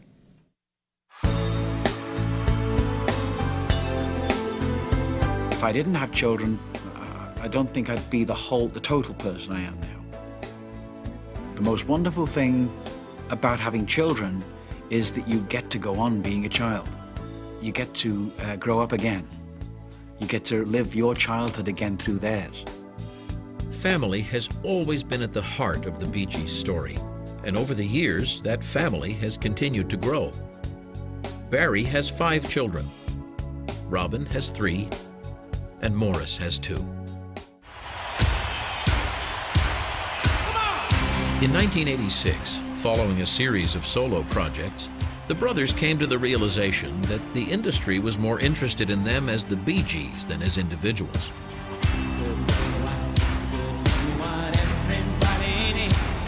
After a 5-year break, they decided to come back together as a group.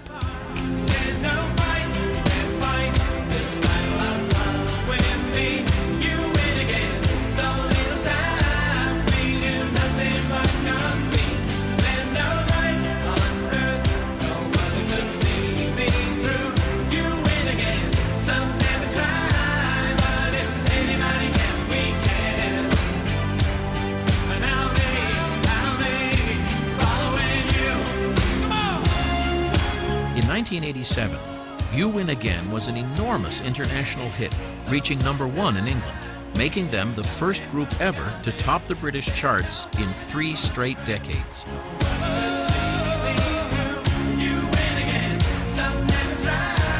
The Bee Gees had successfully launched their 3rd major comeback.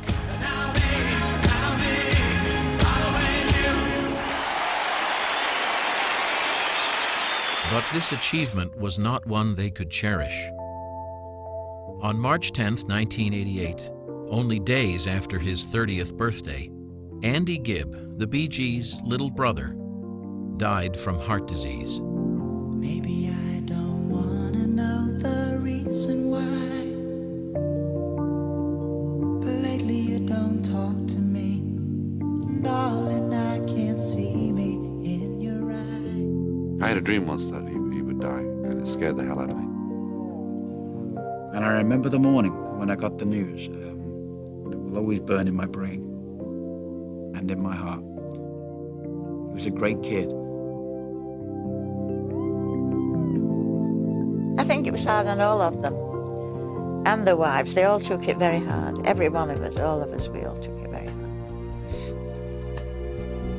To me, it was just shocking that a guy so young had to leave so early. If once you lose someone of your own blood, I think it changes you radically. I think the spiritual lesson and the soul growth, I think, is the term. Whatever they say, whatever the term is, I think you grow deeply inside, and you never really forget. The loneliest feeling I felt was when his coffin was left outside the wall where they put the coffins inside the wall. And we were driving away, and I looked at the wall, and I just saw there was no one else there, just his coffin lying there against the wall. And I felt like he'd been abandoned. And we all wanted to go back and just stay with him, because he was by himself, with these strangers in green coats that are coming up, and it was so eerie. Well, it should treasure everybody more. It's a kind of reminder of your mortality, isn't it? So if there's anything to be learned, is that nothing lasts at all. The week after, we thought maybe if we go back to work, we can, get recentered or something. And I was playing the strings, and it was very beautiful. Barry and Robin just started crying, and I just started crying. I said, I can't play anymore. We went home. And about a month later, we came back in, and then we did Wish You Were Here, Randy. And that was difficult to sing, very difficult. But we wanted to sing it, we wanted to do it. I lost everything in losing you. And I wish you were here, drying these tears I cried. They were good times, and I wish you were here. Yes, I wish you were here. They were good times, and I wish you were here. Yes, I wish you were here. They were good times. The brothers poured their broken hearts into a new album, One. The title song was a worldwide success. Be my only possession. I'll be a slave to you. We hold up our work together, just me and you, just me and you. Tell you someday, baby, you and I should be one.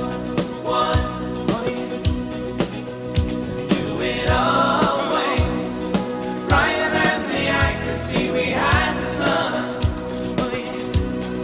The Bee Gees embarked on their first U.S. tour in a decade, followed by the album High Civilization, then a European tour.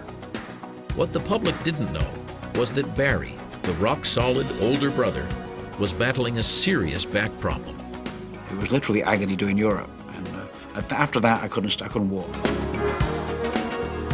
And when you sing falsetto, it's a hell of a high range to go to. You need your back. And it's agony when you do it, because you go, ugh. You know, you feel it before you've even taken half a breath. So Barry was going through all that stuff. And I don't know how he did it, but he didn't want to do a bad show. If you reach the point where you ask for back surgery, you're in trouble. And there was no recourse because, you know, I was basically a cripple at that point if I didn't have back surgery. Are you ready? You guys ready?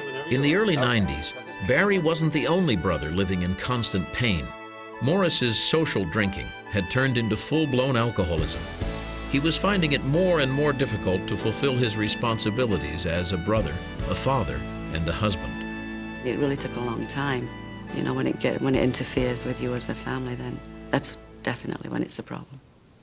For me, it's an ongoing battle. It's not, you don't really win. It's something, if I'm an alcoholic, I'm an alcoholic for the rest of my life. Since I've been in my recovery program, it's changed my life, my health, my wife, my kids, my career. Through him being an alcoholic, believe it or not, we as a family are so much closer now and learned so much. We communicate much more. The kids can talk to me or Morris about anything, and that makes us feel good, you know, especially the world that they live in, you know. I mean, this is not an easy life for kids to be brought up in.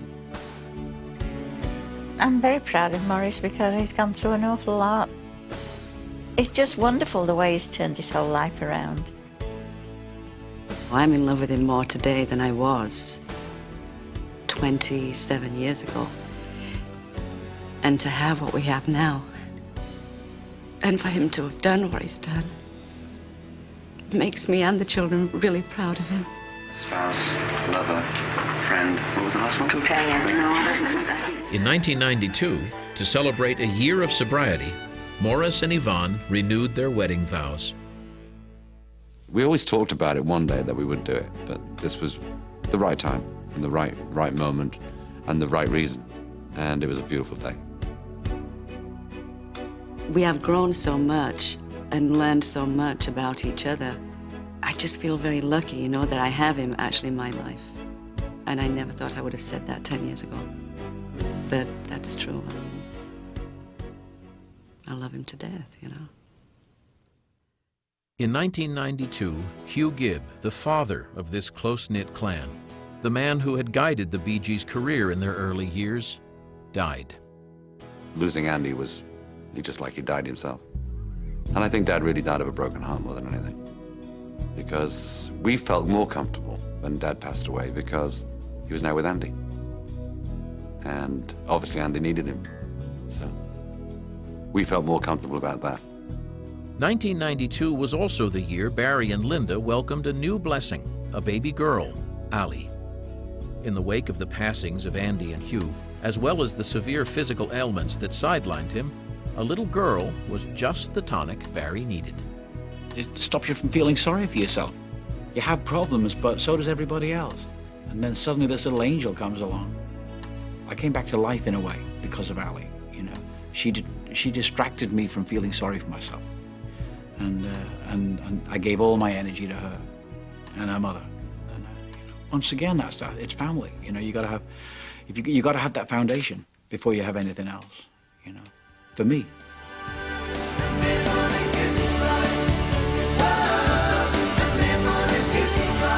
In 1993, the Bee Gees made their 22nd studio album, Size Isn't Everything. Even though they had racked up every imaginable sales and chart achievement and produced a remarkable body of work, the respect of the music industry, particularly in America, had eluded them. That was about to change.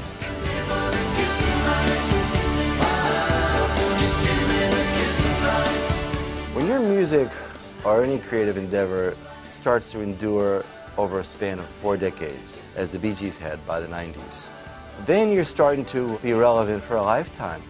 And that's a very, very difficult thing to do. I think the only way you can do it is to be truly singular and original.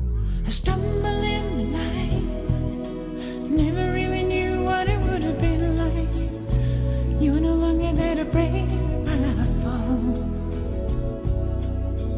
All the tears and the turbulent years when I would not wait for no one. Made me stop, take a look at myself, see me losing you. Size Isn't Everything was one of their strongest post-Fever albums, featuring UK top 40 hits, Paying the Price of Love, and the epic ballad, For Whom the Bell Tolls.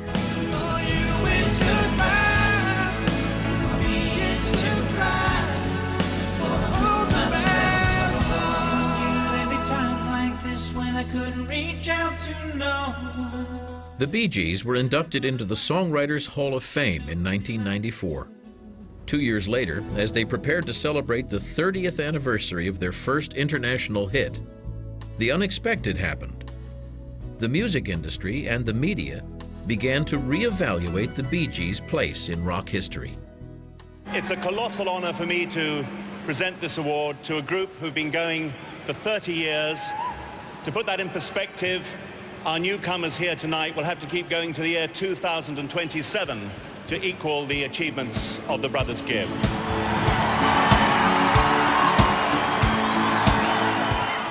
Having the word British stamped on it is, we always wanted to be recognized by the country we were born in. And to have that is wonderful.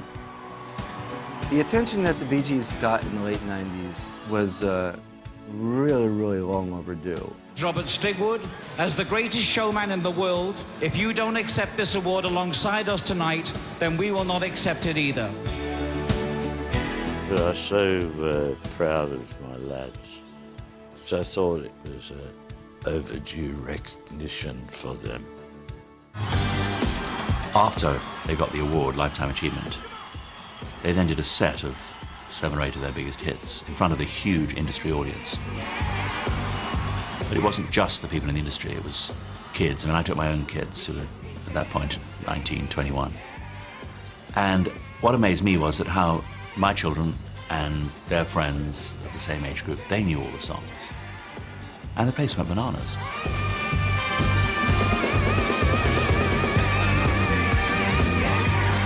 Because the youngsters had no preconceived thoughts about the Bee Gees other than their great songs. They've come back so often, they haven't been away, but if it could be said that they had a critical comeback, it was that night, I think, that kicked it into motion. And the industry had finally realized that they were world beaters up there with the best. Please stand and welcome Barry, Robin, Morse Gibb, the Bee Gees.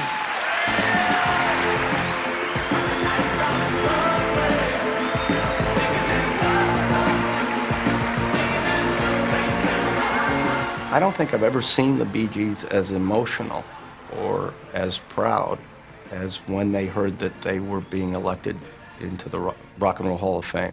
But not only getting inducted into the Rock and Roll Hall of Fame, but being inducted by Brian Wilson, to me, was a knockout. That blew my night. We should be speechless, but we're not. With all the Grammys and all the American Music Awards and all the Brit Awards, the idea of being in a small group of great artists was overwhelming to them. Tonight, I think we've come home, and we thank you very much for this honor. It is the ultimate honor. Any rock singer or pop singer who doesn't want to be inducted into the Rock and Roll Hall of Fame is insane.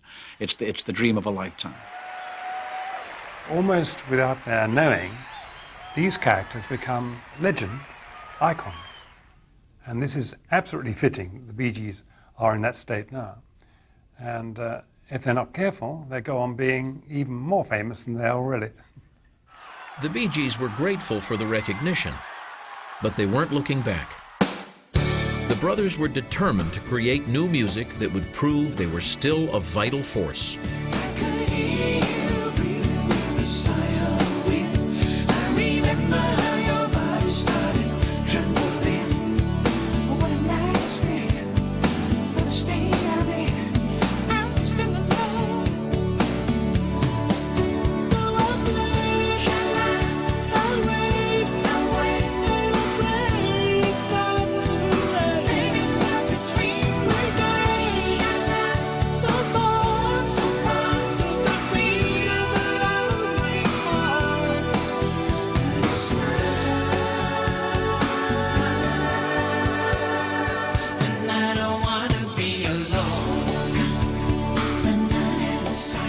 Unfortunately, Barry's ongoing physical problems meant the Bee Gees couldn't tour as planned. His back surgery triggered an arthritic condition, and for Barry, who had been an avid tennis player in the 70s and 80s, there were days where he could barely strum a guitar. And then, to make matters worse, he had a heart scare. I went through, I must have gone through 50 different tests and about 4 different doctors.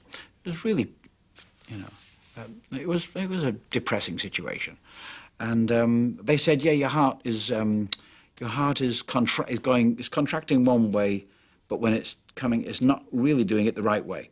However, it's common, and it's not life-threatening. But that's the reason why you're having the dizzy spells, and that's the reason why you're tired, So I got past that, but there was no way I was going to go on the road. No way. Even with the Bee Gees on the sidelines, their music remained in the forefront. Contemporary artists rediscovered the Bee Gees as songwriters. So this is who I am, and this is all I know, and I must just live for all that I can give, the spark that makes the power grow. It all stems from Robert Stigwood asking us for one more song for the show Saturday Night Fever.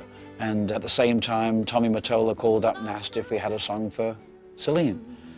And we said, well, we just happen to have this song that we've done for Fever, the musical, and we'll send that to her and see if she likes it. And the next thing I know, she calls me up and she says, I love this song, I'm going to do it. We were thrilled.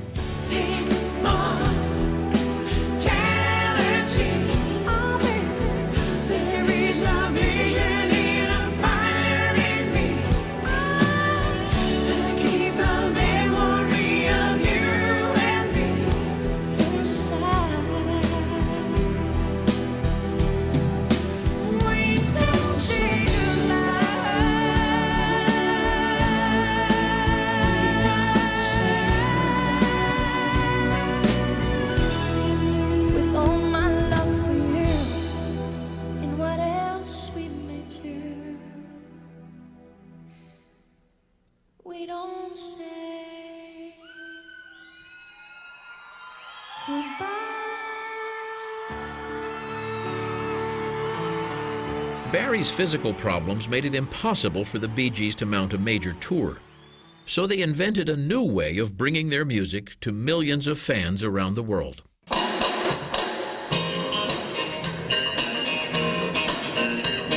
The idea was to try to create an event that allowed the Bee Gees to perform in a way that everyone who wanted to see them could. And we came up with a concept called One Night Only. And for one night, anyone in the country could come see the Bee Gees or see it on television.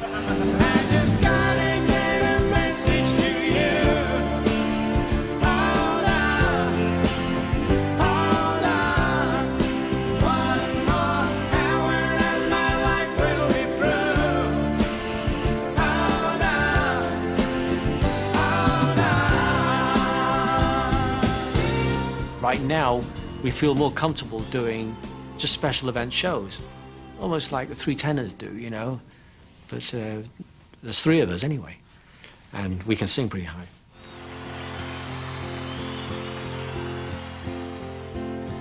Nobody gets too much heaven no more. It's much harder to come back. I'm waiting in line. Over the next 2 years, the Bee Gees took One Night Only around the world, performing one concert on each continent to standing room only crowds.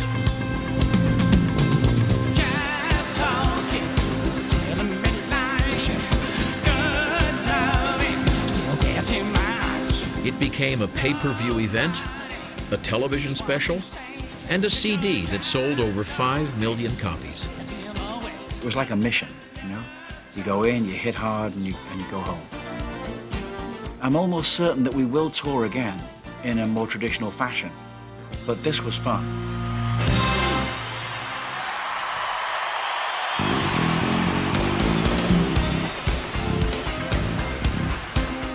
When we were in England, we were doing Wembley Stadium. We'd see all these thousands of people coming into the stadium, you know, and it holds like 70,000 people. And it was just for us. It was, wow. And we actually came off stage and Barry said, I think we got away with it again. They have no idea we've got no talent at all. We've got away with it again. We hope you like this one, and we think you'll remember it. Are we ready? That's the one you're going to use? Yeah, all right. The Bee Gees made a triumphant return to Australia in 1999 with One Night Only. Where is the sun that shone on my hair? The sun in my life, it is dead, it is dead. Going back to Sydney for the Olympic Stadium, it was kind of weird feeling in a way, because compared to when we first left Australia, where we lived in Sydney, of course, that place wasn't even built, but it was a kind of novel experience to be there and to remember struggling when we were there the last time. And then suddenly, you know, you're in front of 64,000 people. The spicks and the specks of my life gone away, everybody. Spicks and specks, spicks and specks.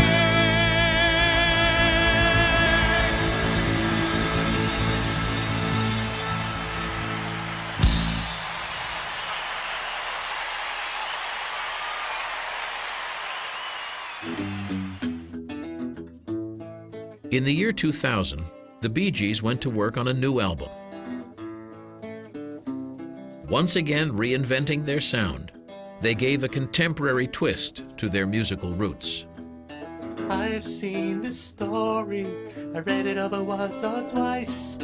I said that you say a little bit of bad advice. I've been in trouble, happened to me all my life.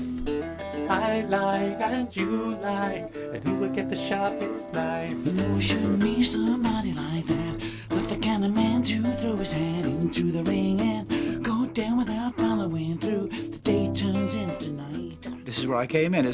I guess it's our way of saying that nothing ever really changes. It's very honest, and it reflects our feelings about everything that's happened to us in the past 30 years. This is just where I came in. We wanted that live feel, particularly on the opening track, and we just wanted to rock a bit more. But This Is Where I Came In is the harmony thing. We just wanted us, the three of us around one mic, singing the harmony on this song. This is kind of a lot of elements what we're doing on the new album that we used to do a long time ago. There's an old kind of ingredients to it that we used to do, and it's kind of like come full circle. It's real instruments, real voices, real musicians, and it's great lyrics and melodies that I think is going to catch people emotionally in a way that music used to. This is just where I came in. I'm right down, but I'll go anywhere. Yes, I'll go anywhere with you.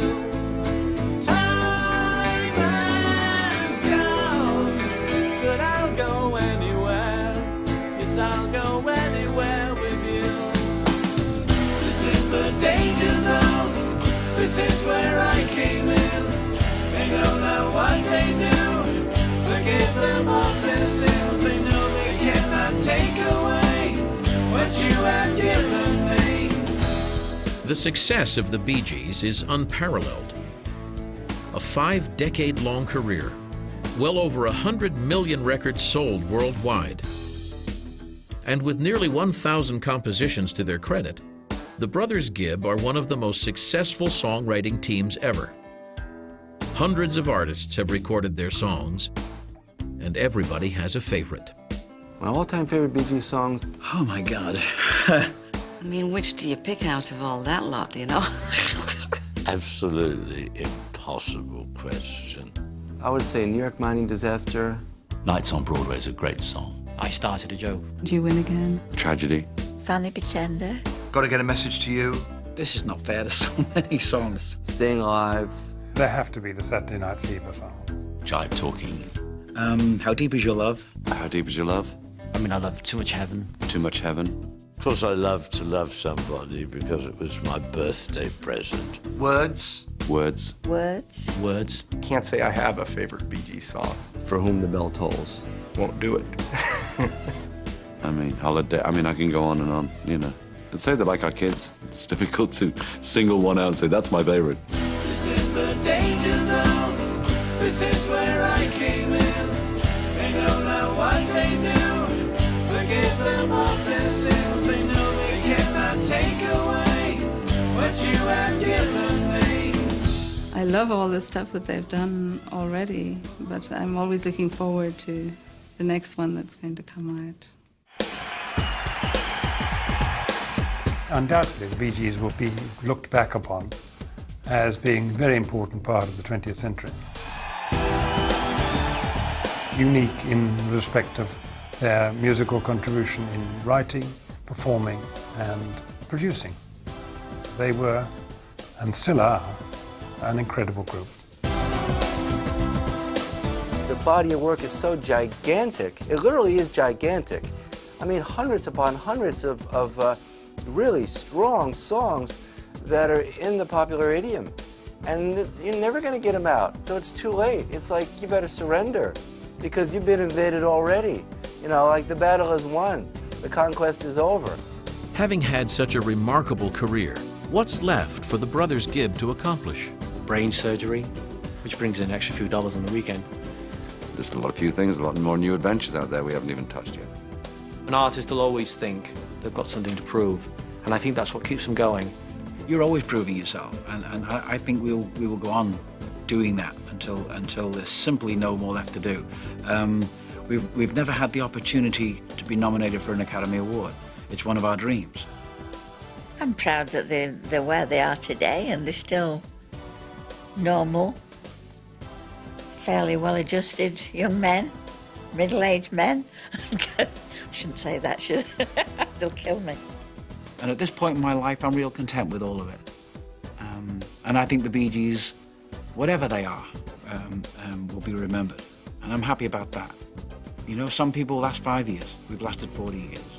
I think one's most impressed by the fact that they have kept going. I mean, it's true when you do ask me to name somebody who's still writing great songs in this field. There aren't very many, and you think, it's extraordinary. Most people either lose their talent or get fed up. And they seem to have done neither. It's taken that long for the slowest members of the musical society, i.e. the critics. It's taken them that long to realize how good they are. The public knew that forever.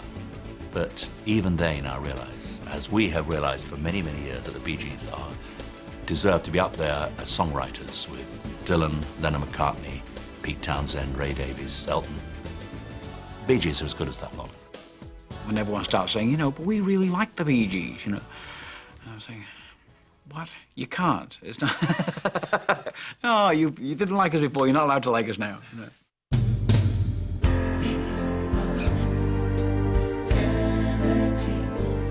I think the downs through our career have given us the strength and anger, and you know what I mean, to overcome what people say that aren't good, to confound the critics, you know.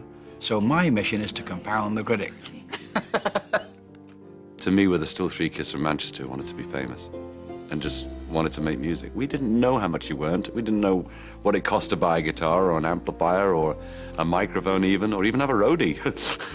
We never thought of that stuff. To us, it was a magical world that we wanted to be a part of. You know, so it was just something that I'm still that kid. I don't see ourselves as legends. I think the secret of what we feel is that we never lost the enthusiasm for what we do when we were little kids. It's still there, the sense of wonder. And sometimes you get a little bit phased and a little bit tired. But then, you know, you wake up one morning and you say, let's go back in the studio. We may never see a Bee Gees again. We may never see a band prevail in every popular sense across 5 decades. No, they never give up, and they never will. I think the Bee Gees will always be there. So I don't think we could just stop being what we've done for so many years. As I think as long as we have an audience, yeah. I can see them in wheelchairs, still recording and writing. Barry always says he'll finish up in a home in a wheelchair, and the boys will go and see him, and the nurse will say to them, he's so happy today. They played one of his songs on the radio, and his little eyes lit up. I'm not sure you want old Bee Gees. But I hope and pray that the music lasts, you know, because to me that's immortality. That's immortality.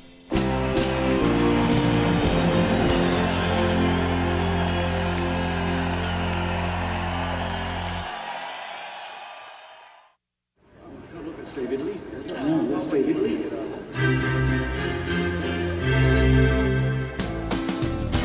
Supreme human being in his own right. Collecting in his own time, great man, great legs, good walker.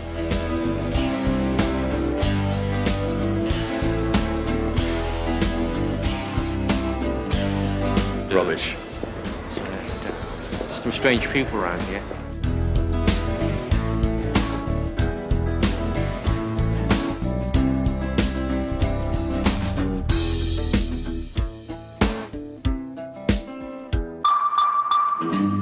Actually, we used to sleep together when we were kids. When we used to all live at home together. It was only last week, actually. We had to cut back a bit because my dad was a gambler. Bloody lies, isn't it?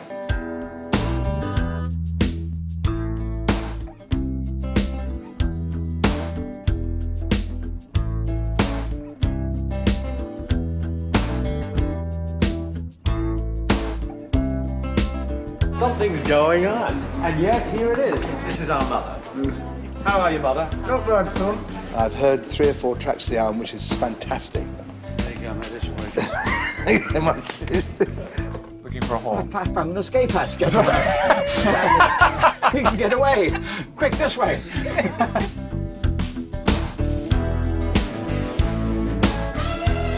This is where we go out. This is where we leave. Thanks, guys.